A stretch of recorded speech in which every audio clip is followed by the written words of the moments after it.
నమస్కారం. తెలుగు సినిమా చరిత్రలో ఎంతోమంది గొప్ప తారలున్నారు. కానీ కొందరు మాత్రమే తమ పనితో పాటు తమ వ్యక్తిత్వంతోనూ ప్రేక్షకుల హృదయాల్లో శాశ్వతంగా నిలిచిపోతారు. అలాంటి ఇద్దరు దిగ్గజాలు నటశేఖర సూపర్ స్టార్ కృష్ణ గారు, గాన గంధర్వుడు ఎస్పి బాలసుబ్రహ్మణ్యం గారు. వారిద్దరి గురించి తెలిసిన వారికి ఒక విషయం మాత్రం స్పష్టం. వీరు వివాదాలకు చాలా చాలా దూరం.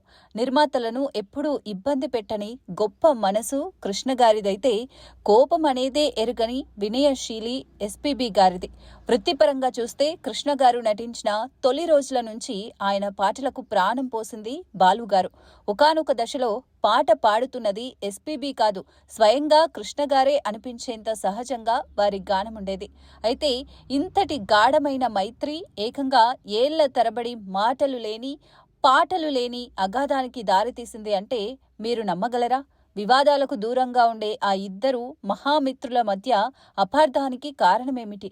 ఎందుకు కొన్ని సంవత్సరాల పాటు ఎస్పీబీ కృష్ణగారికి పాటలు పాడటం ఆపేశారు?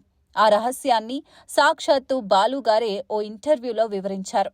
ఈరోజు ఆ ప్రత్యేక కథనమే మనం తెలుసుకుందాం. కృష్ణ గారు హీరోగా నటించిన ఒక సినిమాకు సంబంధించిన రెమ్యునరేషన్ ఎస్పీబీ గారికి రావాల్సి ఉంది. 4 ఏళ్లుగా ఆ డబ్బులు చెల్లించకుండా రేపు మాపు అంటూ నిర్మాత వాయిదా వేస్తున్నారట. ఒకరోజు ఆ నిర్మాతకు ఫోన్ చేసి, నాకు డబ్బులు అవసరముంది కాబట్టి అడుగుతున్నాను అని బాలుగారు సున్నితంగా అడిగారు. దానికి ఆ నిర్మాత కొంచెం కటువుగా స్పందిస్తూ, డబ్బులివ్వకపోతే మాకు పని చేయరా మీరు అని ఎదురు ప్రశ్నించారట. దీని గురించి తెలుసుకున్న కృష్ణగారు వెంటనే ఎస్పీబీ గారికి ఫోన్ చేశారు. మీరు పాడకపోతే నా సినిమాలు రిలీజ్ కావు అని అన్నారట అంటూ ప్రశ్నించారు. ఈ మాట విని బాలుగారు షాక్ అయ్యారట. తలకాయలో గుజ్జు ఉన్నవాడెవడైనా అలా మాట్లాడతాడా? నా తత్వమేమిటో మీకు తెలుసు, మీకు ఎవరు చెప్పారో నాకు తెలీదు అని వివరించబోయారట. కానీ కృష్ణగారు అదే కోపంలో, మీరు పాడకపోయినా నా సినిమాలు ఆడతాయి, వేరే సింగర్స్ కి కూడా అవకాశం వస్తుంది, అలాగే మీరు నాకివ్వకపోయినా నాకు పాటలు ఇచ్చేవాళ్లు ఉన్నారు, ఈ చిన్న విషయం గురించి మన స్నేహాన్ని పాడు చేసుకోవద్దు అని చెప్పి వెంటనే బాలుగారికి రావాల్సిన డబ్బు చెక్కును పంపించారు. అంతేకాకుండా గతంలో ఎస్పీబీ గారు చెప్పి కృష్ణగారు నటించిన మరో మిత్రుడి సినిమా పారితోషికంలో బ్యాలెన్స్ ఉన్న 20,000 కూడా వెంటనే పంపించమని ఫోన్ పెట్టేశారట. కృష్ణగారు అడగ్గానే బాలుగారు ఆ డబ్బును వెంటనే పంపారు. కృష్ణగారు మాత్రం తనకివ్వాల్సిన 800 చెక్కును పంపారు. అప్పట్నుంచి దాదాపు 3 ఏళ్ల పాటు కృష్ణగారి సినిమాలకు ఎస్పీబీ పాట పాడలేదు. ఈ గ్యాప్ లో రాజ సీతారాం అనే కొత్త సింగర్ కు కృష్ణగారు అవకాశాలిచ్చారు. ఇండస్ట్రీలో చాలా మంది మీరు పాడకపోవటం వల్లే కృష్ణగారి సినిమాలు హిట్ అవ్వడం లేదు అని బాలుగారికి చెప్పేవారట. కానీ ఆయన, నా పాటల వల్ల సినిమా హిట్ అవ్వదు, సినిమాలో విషయం ఉంటే పాటలు లేకపోయినా జనం చూస్తారని బదిలిచ్చేవారు. ఈ పరిస్థితి ఇలా కొనసాగుతుండగా సంగీత దర్శకులు రాజ్ కోటి, గేయ రచయిత వేటూరి సుందర్ రామ్మూర్తి గారు ఈ విషయంలో మధ్యవర్తిత్వం వహించారు.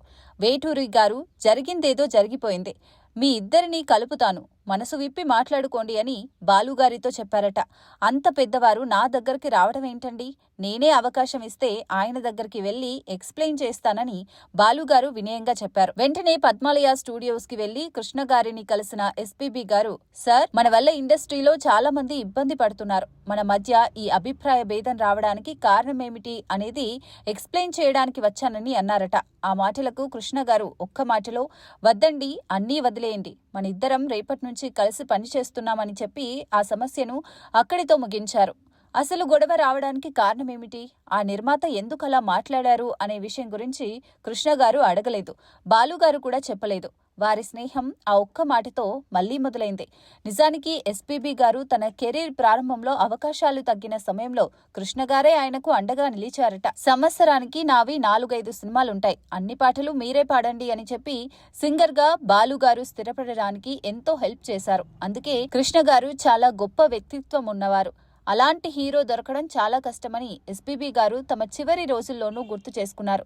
కష్టాల్లోనూ కోపంలోనూ ఒకరి పట్ల మరొకరు చూపించుకున్న ఈ గౌరవమే ఈ 2 దిగ్గజాల స్నేహానికి బలమైన కొలమానం. చూశారు కదా, సినీ పరిశ్రమలో ఎన్నో గొడవలు, ఈగోలు చూస్తుంటాం. కానీ కృష్ణగారు ఎస్పి బాలసుబ్రహ్మణ్యం గారి స్నేహంలో ఎంత కోపమున్నా అంతకు మించిన గౌరవం దాగుంది. ఆ నలుగురు కలిసి పనిచేయకపోతే ఇండస్ట్రీకే నష్టమని భావించినప్పుడు బాలుగారు వెళ్లి నిలబడ్డారు. ఆ మనస్పర్ధను తొలగించడానికి బాలుగారు ఎంత వినయంగా ప్రయత్నించినా కృష్ణగారు పలికిన ఆ ఒక్క మాట, డబ్బు, ఈగోలు, అపార్థాలు వీటన్నింటికి మించి తమ మైత్రిని, తమ వృత్తి ధర్మాన్ని నిలబెట్టుకున్న ఈ ఇద్దరు కళాకారుల జీవితం నిజంగా మనందరికీ ఒక పాఠం. వివాదం ఏమైనప్పటికీ మనస్ఫూర్తిగా గౌరవించుకుంటే ఏ అగాధాన్నైనా పూడ్చవచ్చని నిరూపించిన మహనీయులు వారు. అందుకే వారి పాటలు, వారి సినిమాలు ఎప్పటికీ మన గుండెల్లో పదిలంగా ఉంటాయి. ఈ స్పెషల్ స్టోరీపై మీ అభిప్రాయం ఏంటో కింద కామెంట్ సెక్షన్లో తప్పకుండా మాతో పంచుకోండి. ఈ అద్భుతమైన కథనం మీకు నచ్చితే లైక్ చేసి మీ స్నేహితులకు షేర్ చేయడం మర్చిపోవద్దు. ఇలాంటి మరిన్ని ఇంట్రెస్టింగ్ స్టోరీస్ కోసం మా ఛానల్ను సబ్స్క్రైబ్ చేయండి. Thank you.